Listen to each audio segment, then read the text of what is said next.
도나도나 머니 돈나 돈 이야기하는 돈나들의 돈 이야기 시작하겠습니다. 오늘 여러분들에게 새로운 뉴 페이스를 소개하도록 하겠습니다. 자, 자기소개는 자기가 합니다. 네, 안녕하세요. JC 여행사 김영라입니다. 만나 네. 뵙게 돼서 반갑습니다. 아, 반갑습니다. 예, 파이닐 부동산의 조앤입니다. 조이너스 케어 대표 최은숙입니다. 마일리지에 대한 얘기 한번 해보려고 그래요. 마일리지 다 아시겠지만 우리가 크레딧 카드만 써도 마일리지가 쌓입니다. 근데 흔히 하는 말로 마일리지를 가장 가성비 높게 쓰는 거는 항공권이다라고 얘기를 해서 그 얘기를 한번 해보려고 합니다. 마일리지 이제 여러 가지 체이스뱅크나 US뱅크 여러 가지 회사가 있는데요. 그 대한항공하고는 US 비자라고 예. US뱅크에서 발행한 크레딧 카드가 있어요. 내가 돈을 쓰면 그게 자동으로 마일리지가 대한항공에 적립이 됩니다. 그 카드로 대한항공을 구입하시는 경우에는 더블 마일리지를 받게 돼 있어요. 만약에 내가 US뱅크 비자 카드로 2,000불짜리 티켓을 사게 되면 거기에 4,000마일의 마일리지가 쌓이는데, 보통은 이제 우리가 그 크레딧 카드에 들어가서 보면 거기 마일리지가 쌓인 게 보이잖아요. US뱅크 비자 카드를 만드실 때 거기에 그 대한항공 마일리지 번호를 넣는 란이 있어요. 그래서 거기서 대한항공 마일리지 번호를 넣게 되면 사용해서 얻은 마일리지가 자동으로 대한항공 마일리지로 적립이 됩니다. 대한항공은 옛날에 몇 년 전만 해도 체이스 카드가 대한항공의 마일리지를 해서 티켓팅을 할 수 있었는데 그게 없어졌죠. 없어졌습니다. 그거는 이제 US뱅크하고 좀 다른 게, 체이스뱅크에 마일리지가 쌓이면 그거 자체를 대한항공으로 트랜스퍼를 할 수 있었어요. 그게 지금 계약이 종료가 된 지가 몇 년이 지났죠. 대한항공 마일리지를 적립하는 방법은 여러 가지가 있어요.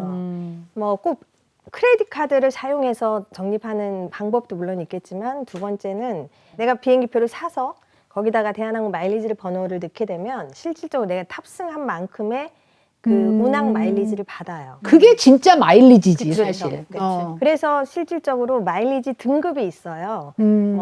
모든 분들이 많이 알고 계시는 모닝컴이라는 게 있고, 그다음 프리미엄 모닝컴이 있고, 그다음에 이제 맨 마지막에 밀리언 마일러라고 있습니다.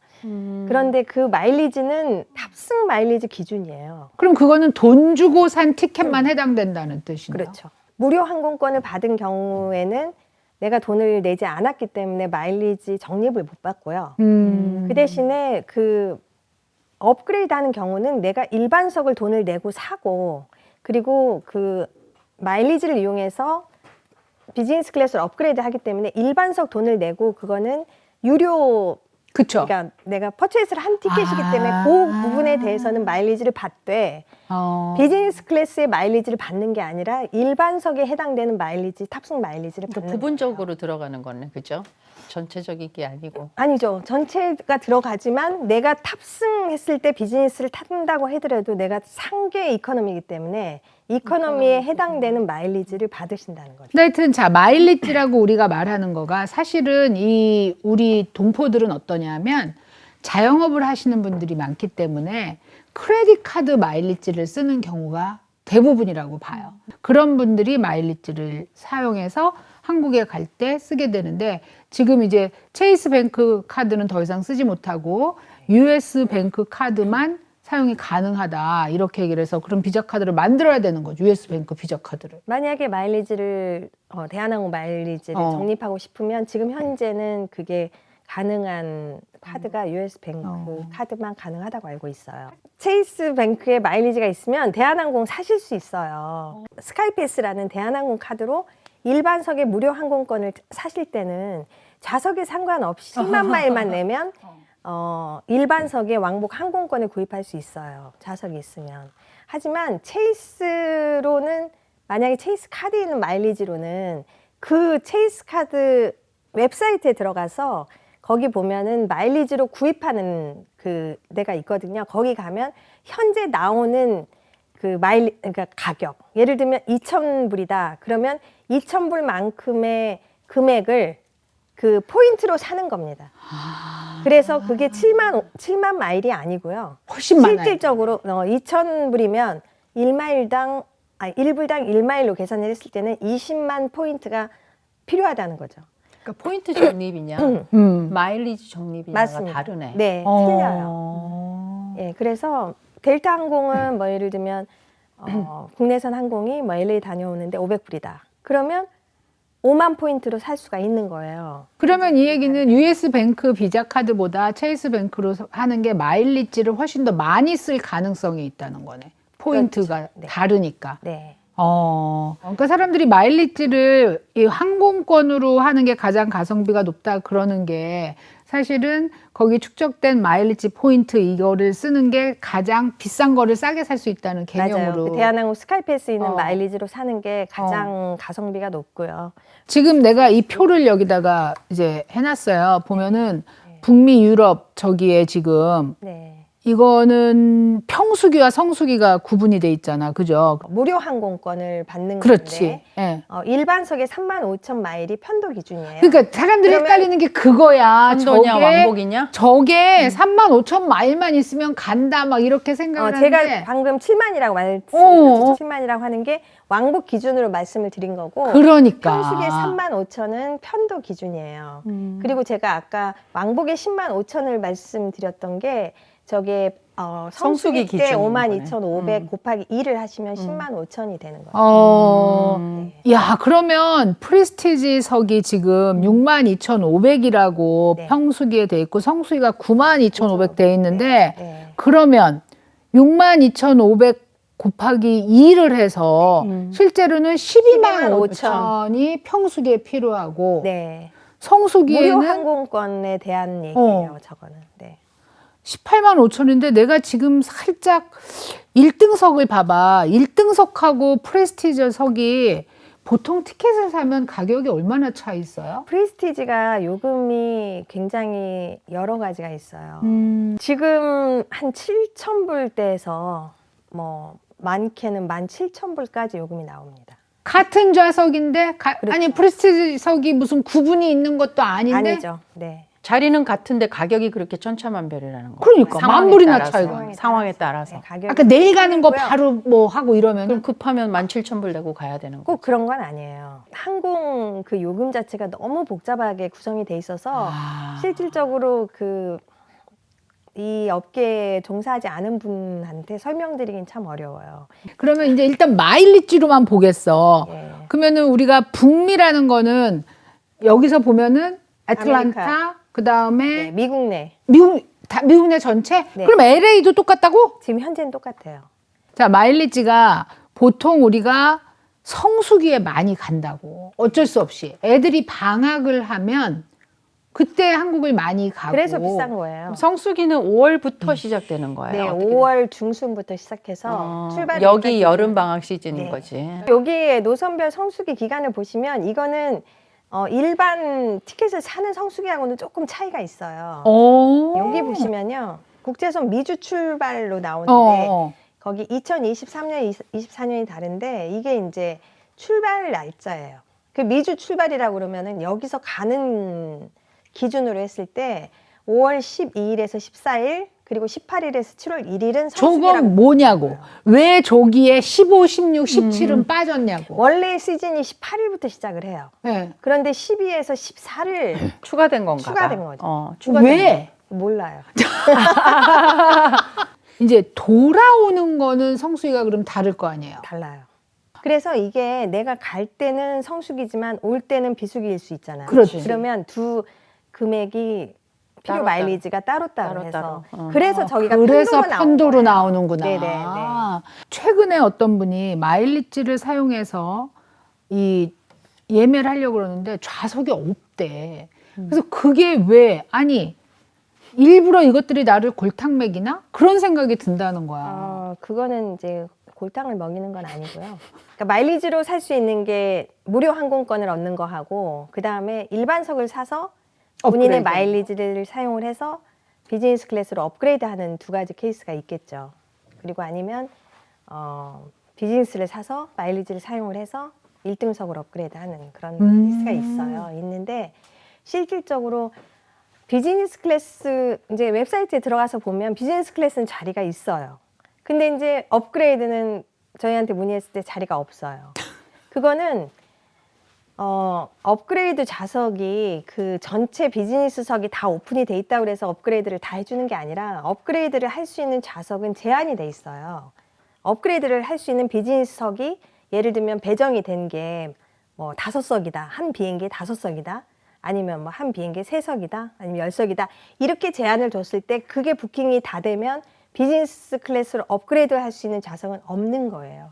일반석으로 내가 항공권을 구입을 하지만 그 일반석으로 구입하는 항공권도 여러 종류가 있다고 했죠. 요금에 따라서 여러 종류가 있어서 미리 사는 사람이 더 이제 저렴하다고 했지만 실질적으로 일반석 항공권을 사서 비즈니스 클래스로 업그레이드가 가능한 항공권은 가격 자체가 높아요. 엄청 비싸. 비싸요. 델타하고 대한항공하고는 굉장히 이거 이제 다르죠. 달라요. 시스템 자체가 달라서 대한항공은 좌석을 이제 제한을 해놓고 업그레이드를 하거나 아니면 일반석 항공권에 무료 항공권을 제공을 해주는 거고요. 델타 항공은 비행기표를 사서 날짜마다 그 부킹 상황에 따라서 내가 업그레이드를 하거나 아니면 무료 항공권을 살 때 마일리지가 다 달라요. 그래서 그러니까 대한항공처럼 7만 마일이면 비수기 때 무료 항공권을 살 수 있는 게 아니에요, 델타는. 그 손님들이 항상 물어보죠. 이거 무료 항공권 얼마에 되냐? 아니면 마일리지로 업그레이드를 하려면 몇 마일을 더 내야 되냐라고 물어보는데 그게 그때그때마다 좌석 상황에 따라 다르기 때문에 뭐 어느 날은 뭐 조금만 내도 업그레이드가 될 수가 있고 어느 날은 더 많이 내야 되고 공식이 그거는 없다는 게 문제다. 확인이 불가능하고요. 그 다음에 이제 아까 왜 없어지는 거에 대해서 얘기를 좀 하고 싶었었거든. 몇 년도에서 몇 년도까지 이게 없어지는 마일리지가 마일리지가 점점 없어져. 마일리지가 아주 오래 전에 쌓였던 걸 제외하고 코비드 전에 몇 년 전부터 유효 기간이 생겼어요. 마일리지가. 그러니까. 그래서 마일리지 본인이 그 로그인을 하시면 거기에 로그인 페이지에 가면 마일리지 현황이라는 게 있어요. 그러니까. 마일리지 현황에 가면 거기에서 그 언제 뭐 예를 들면 이제 마일리지를 적립한 날짜가 다 다를 거 아니에요. 거기 보면 유효 기간이 있잖아요. 그럼 그 전에 써야 그래서 되는 거예요? 네, 그 유효 기간 자체는 그 이날까지 트래블을 하는 게 아니라요. 이날까지 제가 티켓팅을 해서 마일리지를 사용을 하면 돼요. 이거 마일리지로 할 수 있는 게 또 있어요. 뭐 보시면 호텔도 예약할 수 있고 그 다음에 어떻게 생각할지 모르겠지만 기내품도 살 수 있고요. 면세품? 네, 아니 그 대한항공 뭐 비행기라든지 아니면 대한항공 이렇게 굿? 네, 굿. 굿즈? 그런 것도 살 수 있고 그리고 만약에 그 짐 추가 비용이 있죠. 1인당 그 체크인 붙이는 수화물로 붙일 수 있는 게 2개예요. 짐이 많다 그래서 3개가 되면 그 엑스트라 백에 대해서 200불의 수수료가 붙는데 그것도 마일리지로 지불하실 수 있어요. 네, 그래서 만약에 내가 정말 여행할 일 없고 그리고 마일리지는 없어진다 그러면 다른 데다 이용을 하셔도 돼요. 이야. 그리고 이제 나는 가족 그거 공유할 수 있는 거를 만들어 놔서 네. 가족 거를 내가 쓰거나 내 거를 줄 수가 있으니까 그것도 네. 빨리빨리 이용해서 어떻게 써버려야 되겠다. 네, 그래서 그 가족 등록이 가능하고요. 그러니까 델타 항공 같은 경우에는 가족 이외에 다른 사람에게 양도가 가능해요. 마일리지를 줄 수 있어요. 몰랐어요. 아무한테나? 네, 줄 수 있어요. 내 마일리지로 다른 사람의 항공권을 사줄 수 있어요. 델타. 헐. 그러니까 손님들이 그래서 마일리지를 굉장히 많이 모으시죠. 그러니까. 굉장히 많이 모으시는데 문제는 사용할 때예요. 그러니까 어웨일러빌리티가 되냐 좌석이 없으니까 아까 네, 의미가 그러니까 없습니다. 아까 그래서 체이스는 포인트로 적립이 되고 US뱅크는 마일리지로 적립이 되는데 포인트는 현금처럼 사는 거니까 많은 포인트가 필요해서 바로 살 수 있는데 마일리지를 적립한 거는 어웨일러빌리티가 항상 있을 수 없다는 얘기를 하시는 맞아요. 거잖아요. 특히나 이제 손님들이 많이 불만을 느끼시는 게 내가 정말 필요한 성수기 때 없다는 거죠. 좌석이. 어떻게 그러니까. 보면 델타나 비교를 했을 때 그 마일리지로 무료 항공권 자체는 대한항공 굉장히 마일이 낮다라고 생각해요. 나도 그렇게 생각하는 거야. 실질적으로 델타에 가서 무료 항공권을 저 날짜에 보시면 아마 몇십만 마일이 나올 거예요. 그거는 왜 그러냐면 델타 항공은 가격하고 대비해서 필요 마일리지가 나오기 때문에 그래요. 좌석이 거기도 마찬가지로 델타도 좌석이 많이 비는 비수기에는 마일리지가 적게 책정이 되고요. 마일리지가 많이 필요한 성수기 때는 마일리지가 굉장히 높게 책정이 돼요. 근데 어떻게 보면 그게 훨씬 더 리즈너블한 거죠. 근데 지금까지 우리가 얘기한 거로 봤을 때 마일리지를 가장 가성비가 높게 쓰는 방법은 1등석까지는 아니래도 비즈니스석을 비수기 때 왕복을 갔다 오면 내 마일리지를 가장 맥시마이즈해서 쓸 수 있다. 자, 마일리지로 전체를 해서 비즈니스석을 사는 것과 승급을 해서 사는 것과 좌석의 그 숫자가 차이가 있나요? 당연히 차이가 있습니다. 마일리지로 무료 항공권을 받는 좌석하고 그리고 일반석을 사서 마일리지로 업그레이드하는 거하고는 부킹 자체가 달라요. 그리고 마일리지에 대해서 이제 하나 또 그런 게 이거는 모닝캄의 경우도 마찬가지고 이러면 그걸 쓰잖아. 그 라운지? 네. 라운지를 쓰잖아요. 네.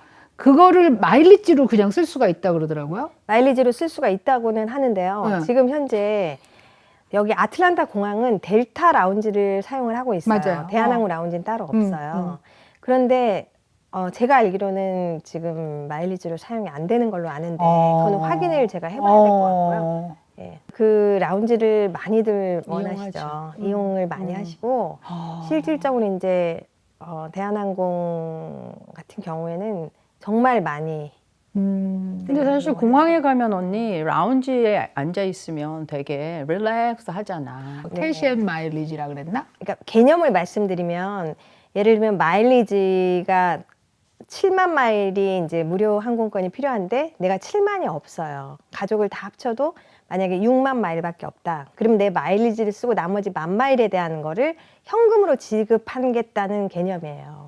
그 웹사이트에 보시면은 마일리지 사용 가치는 시즌, 수요, 노선 예약 상황 등에 따라 상이하여 실제 구매 시점에 결정됩니다. 마일리지 열심히 모은 크레딧 카드를 가지고 가장 가성비 높은 항공권을 구입하시는 걸 사실 추천드립니다. 사실은 특별히 비수기 때 한국을 방문하는 게 문제가 없으신 분들은 그렇게 하시는 게 맞다고 생각해요. 한국에 가실 때 아주 알뜰하게 이용하셨으면 하고 그렇게 추천을 드립니다. 오늘 너무 많은 지식을 풀어주셔서 감사드리고 존나님들 감사합니다. 감사합니다.